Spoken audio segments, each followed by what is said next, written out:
On va revenir sur ces bases militaires françaises, notamment avec vous, Slimane.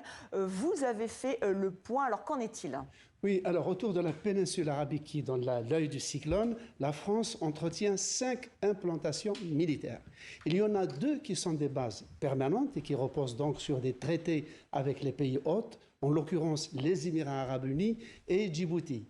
Il y en a 3 autres qui, elles, reposent et se déploient dans le cadre de coalitions internationales, notamment contre Daesh. Et elles se trouvent au Liban, en Jordanie et en Irak, dans le cadre de l'opération Chamal, qui était destinée à combattre Daesh en Irak. À Abu Dhabi, la base dispose d'une base aérienne, d'une base navale, mais aussi d'un régiment de cuirassés. Et dans la guerre en cours, cette base est évidemment éclaboussée par les tirs. Et dans le cadre des accords qui la lient aux Émirats arabes unis, elle réagit pour détecter et intercepter les missiles que le pays reçoit dans un cadre strictement défensif.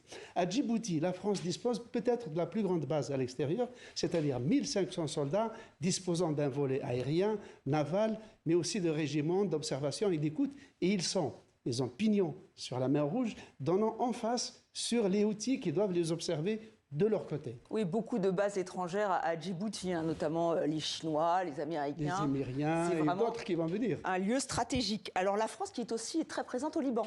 Oui, alors la FINUL, la Force internationale des Nations Unies, est là avec 7500 casques bleus. Sur les 7500, 10%, c'est-à-dire 700, sont français. Ils sont aujourd'hui pris entre les feux du Hezbollah et les feux de l'armée israélienne, mais comme ils n'ont pas de mandat pour se battre, ils assistent impuissants au carnage et parfois même sont eux-mêmes provoqués et attaqués.